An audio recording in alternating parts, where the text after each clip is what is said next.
Et à chaque fois, je prêchais. À la fin du compte, il m'a jeté au téléphone. Il m'a dit, tu ne veux pas t'arrêter de prêcher? Alors quand j'ai raccroché, j'ai dit non, bien sûr que je ne pouvais pas, parce que je prêchais, ce soir je le prêchais. Quand je dis non, et après je dis, je me fais, je m'en tiens, et je refuse, je me fais. Alors je le rappelais. En premier, j'ai appelé le frère Gino. Gino, fais-moi la réunion à monter debout, parce que le frère Folie, ça fait 2 fois qu'il m'appelle. Et ça fait 2 fois que je refuse. Et bon, Gino n'était pas content aussi. Mais j'ai pu donc me dégager pour venir vous faire la réunion. Amen, de la part du Seigneur. Amen. Donc je me suis préparé cet après-midi. J'ai lu ma Bible, j'ai prié le Seigneur. Mais je vous l'avoue, on est en famille ce soir. Le diable a tout fait. Il a tout fait. Croyez-moi, ce que je vous dis, c'est vrai. Il a tout fait pour m'empêcher de rentrer en communion avec Dieu. Il a tout fait. Il a tout fait. À un moment donné, je me suis cassé le genou. C'est pas possible. Je dois appeler mon fils qui vient me chercher. Je suis retourné encore. J'ai pris une crise donc dans ma voiture. Je dois retourner chez moi. Donc je sentais comme des puissances diaboliques qui ne voulaient pas que je me prépare pour la réunion de ce soir. Donc j'étais chez moi, j'étais vraiment très fatigué. Mais je sens le mot dans mon cœur pour vous, amen, pour toi qui est là. Et le cantique qui a chanté les frères, ce cantique qui disait allez viens, amen. À la croix, Jésus a tout accompli, que Dieu soit béni. Il y a un texte dans mon cœur qui résonne depuis quelque temps, où j'ai eu l'occasion de le prêcher. C'est dans le livre d'Ésaïe, au chapitre 55. C'est un message merveilleux. J'ai eu l'occasion de le prêcher à l'église de Marseille il y a quelques jours. Et je le reprêche encore une fois ce soir avec vous, amen. La parole de Dieu. Nous ne voulons pas créer une atmosphère. Et ça, c'est l'erreur que je pourrais faire un jour.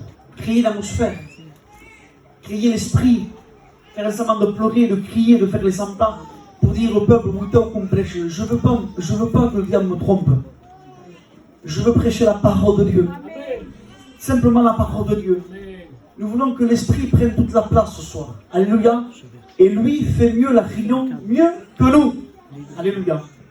Ce texte est merveilleux. Il y a un message pour toi ce soir. Ce message, je dis, c'est qu'impossible aux hommes est possible à Dieu.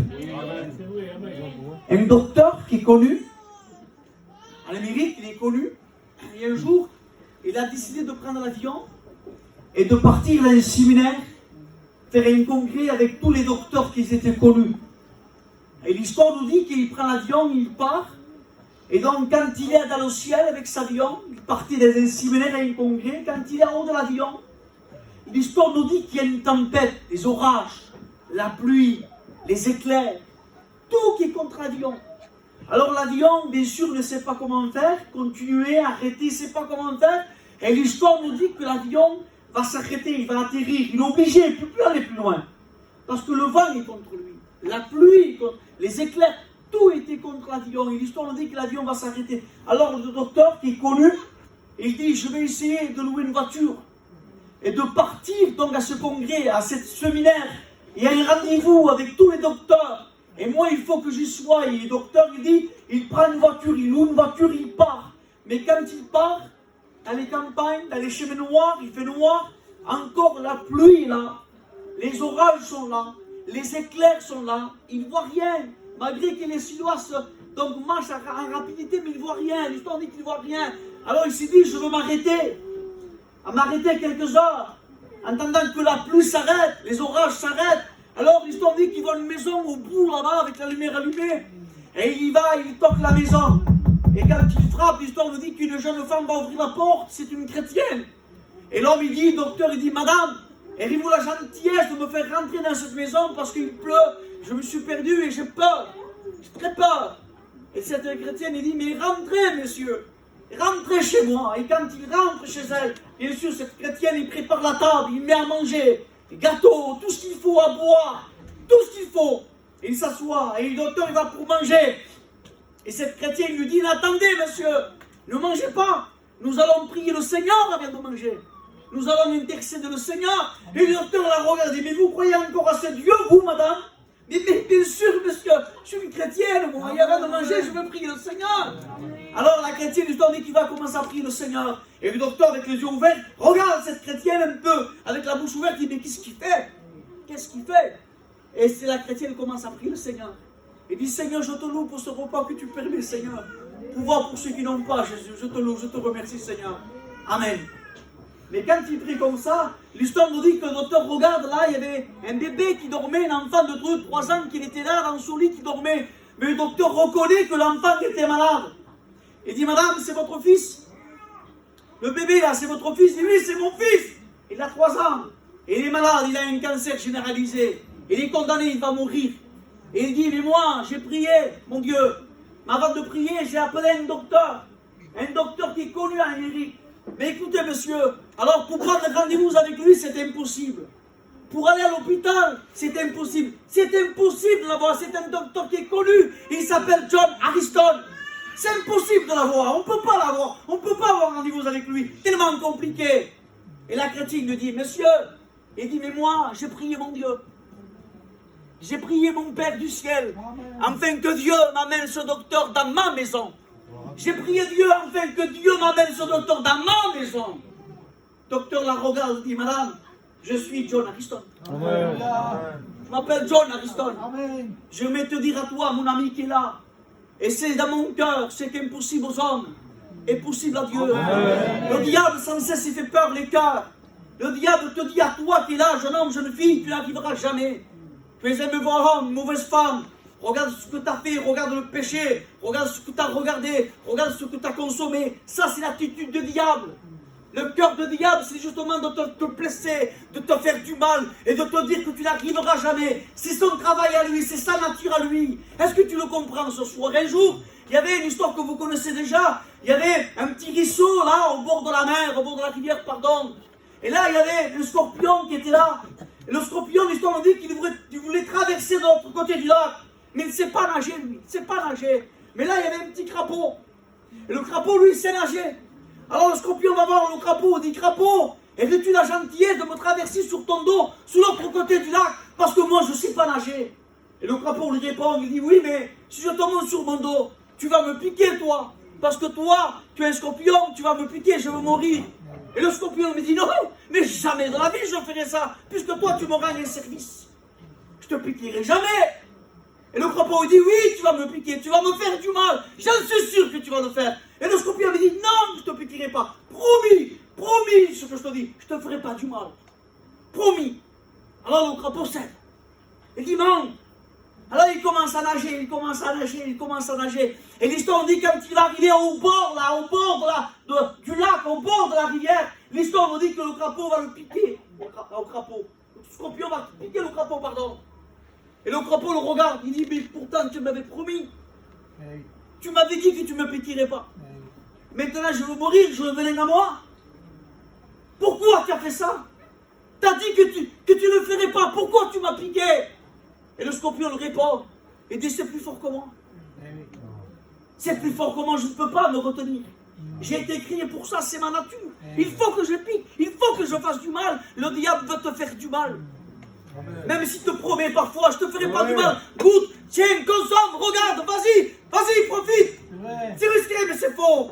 La nature du diable, c'est de te faire du mal. La nature du diable, c'est que ton foyer soit brisé. La nature du diable, c'est que toi tu plaides, tu passes des nuits blanches. C'est la nature de l'homme, la nature du diable, pardon. C'est où ça regarde. Te faire du mal, te casser en mille morceaux.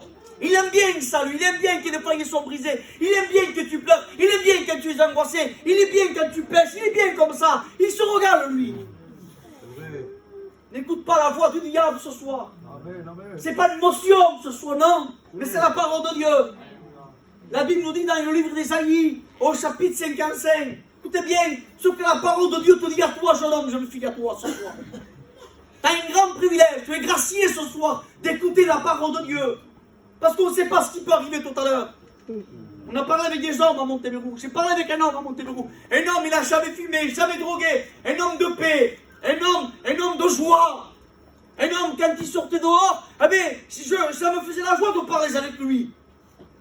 De toute façon, il ne parlait pas à personne, lui. Écoutez bien, un jour, je rentre du travail. Et au moment que je vais bien sûr prendre ma sieste, parce que je me lève à 4 h du matin, et au moment que j'allais me prendre ma sieste, il y a ma tante qui arrive affolée. Il me dit, Abraham, qu'est-ce? Il me dit, t'as pas entendu parler? Quoi? Il est mort, qui? Un tel. Tu dis, ouais. C'est pas possible. J'ai dit, c'est plutôt son frère. Parce que son frère, il avait cette mauvaise maladie. Et toute la cité attendait que son frère parte. Parce que c'était lui qui était malade. C'était lui qui était à l'hôpital. C'était lui qui avait perdu ses cheveux. C'était lui qui devait mourir, pas son frère. Mais ils se sont restés pendant des années sans se parler, pendant des années. Je ne sais pas si c'est 20 ans ou 15 ans ou 30 ans, je ne sais pas. Pendant des années, deux frères qui ne s'en parlent même pas. Pour rien du tout. Pas près. Quand on parle pas, on toujours pas près. Pour rien. Ou qu'Abraham ne parle pas à Jérémie, pour rien. Ou que Mario ne parle pas à son frère là-bas, pour rien. Ils ne se parlaient pas pendant des années. Mais quand il a su que son frère devait mourir, alors il a été à l'hôpital. Il frappe à la porte. Écoutez bien, il ouvre la porte. Il voit son frère dans le lit. Il referme la porte. Il est choqué, il est touché. Il dit, mais je ne peux pas. Je ne peux pas. Il dit, j'ai vu mon père. Mais je ne peux pas. Il dit, il ne peut pas. Il referme la porte. Il va chez lui. Choqué, pas un mot, pas manger, plus parler, mou. Il se couche. Il ne se peut réveiller. Son cœur s'est arrêté du choc qu'il a reçu. Et pourtant, tout le monde attendait que ce soit l'autre qui parte. Lui, jamais fumé, jamais bu. Voilà. La Bible nous dit qu'il est poussière. C'est vrai, on est poussière. Et là, attendez, ne vous glorifiez pas. Et poussière, nous allons retourner. Alors si tu me dis, mon frère, tu as été crié avec de l'or, moi nous. Tu as été crié avec ton fer, moi nous. Mais non, tu as été crié avec de la poussière. J'ai été crié avec de la poussière, on n'est rien. Pourquoi tant de haine? Pourquoi tant de malice? Pourquoi refuser la grâce de Dieu? Pourquoi se tuer sur tout? Pourquoi? Mais pourquoi? Le diable se réjouit, ça regarde. Vous voyez pas son grand sourire au diable, vous voyez pas son grand sourire? Je le vois moi parfois. Je le vois. Quand il fait du mal, je le vois. Hier j'ai écouté un reportage d'une jeune musulmane. Écoutez bien. Il dit, je suis parti me coucher. Et pendant que je me couchais, j'étais au lit. Il dit, j'ai vu un petit lutin, noir, tout noir, passer rapide, passer. Et puis j'ai pris peur. Il dit, je suis fatigué, je dois me reposer. Et de nouveau, un petit lutin, petit, noir, il passe avec une rapidité. Il passe. Il dit, j'ai pris peur. Je suis parti au salon. Et là, il y avait mon cousin qui dormait, qui était au salon, qui regardait la télévision. Je me suis mis avec lui. Et j'ai passé la nuit avec lui parce que j'avais peur. Et le lendemain, je suis rentré en France. Parce qu'il était au pays, au Maroc. Je suis rentré en France. Et quand je suis rentré en France, je suis rentré à ma chambre. Et là, ma chambre, il y avait une dame. Avec façon faite en fumée. Mais je savais que c'était une dame. Je savais comment il me regardait. Avec un sourire diabolique. Avec un sourire qui n'était pas normal. Une dame qui était au coin de ma chambre et qui me regardait. Mais moi, et vous, on sait qui c'est. Mais elle ne savait pas. Il dit, mais qu'est-ce qu'il veut? Mais tu veux quoi? La télé s'allumait, la télé s'éteignait, la lumière. Il dit, il y avait comme des puissances diaboliques. Alors ils n'ont fait pas la droite, ils n'ont fait pas la gauche. Ah, c'est un serviteur. Ou un chrétien, il aurait pu parler de Jésus. En disant, madame, si cette dame te fait peur, simplement de crier le nom de Jésus. Amen. Le nom de Jésus. Ce nom glorieux, ce nom merveilleux, qui fait pousser les puissances diaboliques. Amen. Je disais au frère tout à l'heure, avant de m'asseoir, à Mario et à Lénin, je disais, le diable veut faire du mal. En disant, nous faisons aux chrétiens. Le diable peut casser. Pourquoi? Parce qu'il sait. Il sait très bien qu'il revient très bientôt, notre Seigneur. Alors le diable se déchaîne. Il est en train de casser dans notre jeunesse, dans la drogue, dans l'alcool, et dans tout ce qui se suit. La Bible nous dit, vous tous qui avez soif. Un jour, notre ancien Manico a eu une vision. Écoutez le rêve qu'il a eu, une vision de Dieu. Une vision. Il a été transporté à l'enfer. Et il voyait comme des flammes de feu. Et il voyait des hommes. Il voyait des femmes. Il voyait des serviteurs qui disaient, on est perdu. Manico disait, j'ai vu des hommes sauter en l'air et s'est jeté comme des masses par terre. Boum. Et elle disait soif, soif, soif. Il criait soif. Il sautait en l'air. Et il tombait comme des masses. Et dit, j'ai vu ça. C'est pas un rêve, mais ça a été une vision. Et je vous le promets, depuis que le temps que Malik a eu cette vision, aujourd'hui pendant que je vous prêche, ces hommes et ces femmes, ils disent encore soif, soif et soif. L'enfer est réel. L'enfer existe. Vous tous qui avez soif, la Bible dit, venez, venez aux eaux. Il est la source. C'est lui, c'est notre Seigneur. Il est cette source qui jaillit. Il ne s'arrête jamais. Il est un Père qui bénit, il est fidèle. Il ne déçoit jamais, lui. Tellement fidèle, notre Dieu, que je suis fier, moi, de lui. Je suis fier de lui, je suis fier de l'appartenir. Et croyez-moi, ça reste entre nous. Je ne suis pas trop terrible parfois. Pas trop terrible parfois. Et je me dis, mais heureusement qu'ils ne savent pas tout. Voilà, c'est pas vergogne. Mais par contre, quand mon regard se penche vers lui, Seigneur, mais t'es tout, toi. T'es tout, toi, Seigneur. Et pourtant, il ne juge personne. Il ne condamne pas, il ne te condamne pas, jeune homme, jeune fille. Ne reste pas dans ta position. Des réunions. Toi, tu penses que jeudi va faire encore la réunion, mais qui t'a dit ça? Qui t'a dit ça? Qui t'a dit que jeudi nous sera encore là? Peut-être jeudi ne sera pas encore là. Peut-être jeudi nous sera toujours au ciel. Amen. On partira au ciel, l'église de Dieu. On le prêche. Tu l'attends, Samuel. Tu l'attends, mon frère. Espérons au ciel. On l'attend, oui ou non? On l'attend, le ciel, on l'attend. Mais parfois on dit, Seigneur, j'ai encore des cousins, moi, qui sont perdus. Seigneur, tu me fais bien que je te perdoute. Et patience, Seigneur. J'ai encore mes fils, moi, qui sont perdus. Seigneur, et patience. Et patience. Mais parfois, je dis, Seigneur, vous dites, c'est beau tout. Que vous dites, c'est beau tout. Être consolé. La vie pour tous qui avait soif. Venez aux oiseaux. Même celui qui n'a pas d'argent. Sans rien payer. Sans rien donner. Alors dites-moi, vous, que vous êtes intelligent à l'église de folie. Très intelligent, vous êtes vous aussi. C'est pas un petit accompagnement, vous astros. Tout le monde se réveille, tout le monde se réveille, stress. Parce que stress. Alors dites-moi si vous connaissez, vous, un supermarché, que c'est gratuit. Dites-moi si vous connaissez un idole, là, dites-moi dans Marat, c'est qu'elle dirait. Qu'on ne paye pas. T'en connais, toi, mon frère? Un supermarché, un Auchan, un Carrefour? Qui connaît ici dans le local un supermarché, un idole, qu'on ne paye pas? Tout est gratuit. Qui? Personne. Tout est payé. Tout est tout le monde. Allez mettre l'essence. Faut attendre 1 heure ou 2 heures. Faut pas, le monde fait pas. Le monde va mal. Nos églises vont mal. Je demande pardon, nos serviteurs vont mal. Notre mission va mal. Tout va mal. Mais qu'est-ce qui se passe? Qu'est-ce qui se passe? Ils reviennent. Amen. Ils reviennent nous chercher. Amen. La Bible dit que vous verrez ces choses, relevez vos têtes. Mon frère, il faut persévérer là. C'est le moment de persévérer. C'est pas le moment de baisser les bras, les frères et sœurs. Vous tous, gratuitement, sans rien payer. T'as pas de sous. T'as rien de donner, ton Seigneur. Non, tu es prêt. Mais viens comme tu es. Viens avec ta misère. Viens avec ton péché. Viens avec tes pleurs. Viens avec ta dépression. Viens avec tes soucis. Viens avec ton divorce. Ou viens à la source. Parce que lui seul peut communiquer cette source. Lui seul, Jésus peut communiquer la paix, la joie et le bonheur. À un moment donné, il y a un texte. Je faisais part à Jonathan cette semaine. Je ne comprenais pas trop, moi. Écoutez bien. Même celui qui n'a pas d'argent, d'accord? Venez, c'est que nous, achetez. Ma présidente qui est gratuite, tout. T'as pas dit que c'était gratuit? Venez acheter. Alors il faut payer alors. Alors il faut payer. Mais oui, c'est comme ça les frères. Il dit, même celui qui n'a pas d'argent, Misto, n'est toute l'assemblée, ils vont dans tout. Venez acheter. Oui.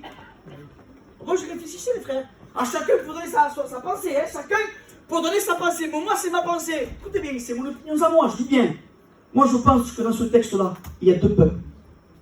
Pour moi, il y a 2 peuples. Comment il y a 2 peuples? On dirait que Dieu s'adresse à l'humanité.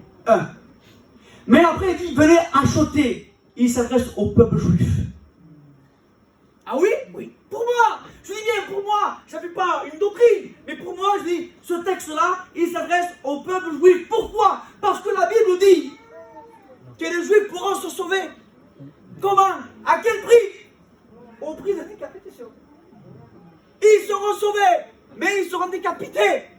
Pour être sauvés, disait notre ancien Jimmy aux écoles publiques. Donc venez, achetez. Il y a un prix.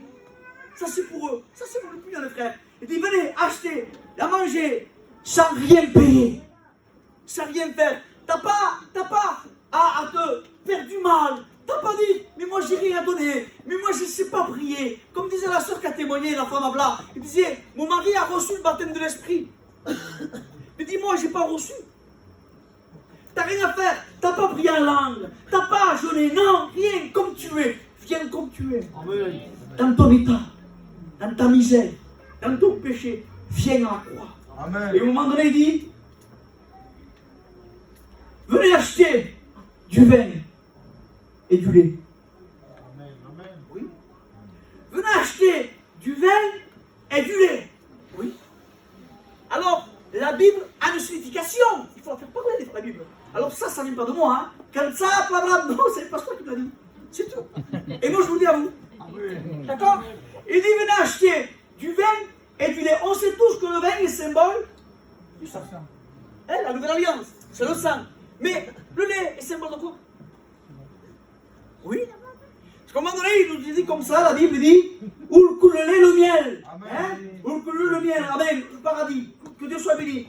Mais d'après ce pasteur, il disait, si on regarde, écoutez bien, ce pasteur a dit ça, je suis choqué. Il dit, si on regarde les deux composants du lait, il y a deux sortes de choses qui sortent. Ah oui? Qu'est-ce qui sort? Il sort de l'eau et du sang. Dans le lait, si on regarde, si on tape sur Google, faites l'expérience, je l'ai fait moi. Il y a deux composants qui sortent. Qu'est-ce qui sort? De l'eau et du sang. Quand Christ est la croix, à un moment donné, un Romain, il s'approche vers lui. La Bible dit, il transperça son côté avec une lance de 12 cm. Je me suis amusé avec ma règle à moi de mesurer 12 cm. C'était impressionnant. Seigneur, ils ont transpercé son côté. La Bible nous dit son côté, qu'est-ce qui est sorti? De l'eau et du sang. Pour pouvoir participer à la gratuité, pour dire, venez à moi, vous tous qui êtes fatigués, pour pouvoir participer, il faut venir où? Parce que ça ne marchera jamais d'avoir une bénédiction, que ta fille tourne pour être bénie. Papa de le cacher, ne pas avoir peur du diable, parce que toi tu peux dire, mais pour participer à tout ça là, à cette assurance, pour dormir bien, pour avoir la paix, même quand on dit, monsieur, on doit faire des examens plus poussés cette semaine, on va faire un scanner, on va faire une IRM, monsieur, nous allons faire une prise de sang, parce qu'on voit des taches dans le sang. Oui ou non? Mais pour avoir cette assurance du Seigneur, je suis avec toi. Écoutez-moi. Il simplement, comment être chrétien et ne pas passer par la croix? Tu veux être sauvé et ne pas passer par là. On va t'appeler le brillant. Mais si tu veux être sauvé, participer à la gratuité, ce que la Bible, que je t'enseigne ce soir, il faut passer par la croix. Amen. Si tu passes par la croix, par le sang de Christ, par la repentance, que tu demandes pardon à Jésus, là, automatiquement, tu vas participer à ce bonheur, à cette tranquillité, à cette assurance, pour l'éternité. Amen. Avec lui. Dieu me demande de terminer. L'Esprit me demande de terminer. Ce n'est pas des mots, mais c'est vraiment la puissance de la parole de Dieu qui va travailler ton cœur. Un jour, un pasteur prêchait, et une jeune fille contre un mur là-bas, il disait, mais il est bien long, ce pasteur, il faut que quelqu'un vienne à la réunion, il m'envoie une boîte de nuit. Non, non, mais c'est... Allez, il m'envoie, sorti. C'était des voyages, je ne me trompe pas, je me rappelle de l'histoire. Et il voulait sortir, elle. Et le pasteur prêchait, il faisait l'appel sur lui. Mais il voulait pas chier la main. Quelle est la supposition? Et le pasteur dit, répétez, et il voulait pas laisser prier. Et la réunion se termine. L'histoire dit que la jeune fille, avec une bande de copains, sort et il traverse la voie rapide. Et quand il traverse la voie rapide, on a monté le même, il la renverse. Il monte en montant. Quand il tombe par terre, il baigne dans son sang. Il était entre la vie et la mort. Tous les gens étaient autour. toute la famille était là. Tout le monde criait, tout le monde se lamentait. Il disait, il va mourir, il va mourir. Appelle le pasteur pour qu'il vienne prier. Arrête. Arrête. Le pasteur arrive. Et il se met à genoux, un petit peu comme le brigand, comme le samaritain, pardon. Il se met à genoux et il parle à l'oreille. Il dit, jeune fille. Il dit, demande pardon à Jésus. Et elle lui dit, je ne peux pas. Alors de nouveau, le pasteur lui répète dans son oreille, il dit, demande pardon. Crie à Jésus, demande pardon de ton état, de ton péché, de ce que tu as fait. Crie à Jésus, il est bon, il va te pardonner, lui. Et elle disait, je ne peux pas. Alors le pasteur lui répond, mais il dit, pourquoi tu ne peux pas? Pourquoi tu ne peux pas? Vous savez ce qu'il a répondu? C'est trop tard. Ils sont là, ils me chercher. C'est des puissances diaboliques. Ça a été trop tard. Ce qu'on vous prêche, nous, les serviteurs, ce n'est pas une histoire de Cendrillon qu'on raconte aux enfants avant de s'endormir. Tout ce qui est écrit dans cette parole, c'est la vérité. Et un jour, il va revenir nous chercher. Au son de la trompette, t'es mort. Tu ne pourras pas dire que je ne savais pas. Dieu te fera montrer cette réunion, mais tu me verras en train de te prêcher la parole de Dieu. Bon, voilà. Et de te dire la vérité. Au son de la trompette, les morts en Christ vont ressusciter. Premièrement, 1 Thessaloniciens chapitre 5. Nous allons aller voir. Quelle joie de voir nos bien-aimés. Mais ceux qui sont sauvés, seulement. Pas ceux qui sont perdus vont ressusciter. On va les voir. Ensemble, nous allons rentrer, amen, à la rencontre de l'époux que Jésus nous attend. Il nous a préparé. Il nous a préparé une maison. Ah, ok, oui, c'est écrit comme ça. Je vais préparer, j'y vais. Alors chacun, il nous a préparé un lieu d'habitation pour toi, pour moi. Amen. Ce lieu d'habitation, c'est le ciel, c'est le paradis. Pour que le lait et le miel, pour toi, pour l'éternité. On prie au Seigneur.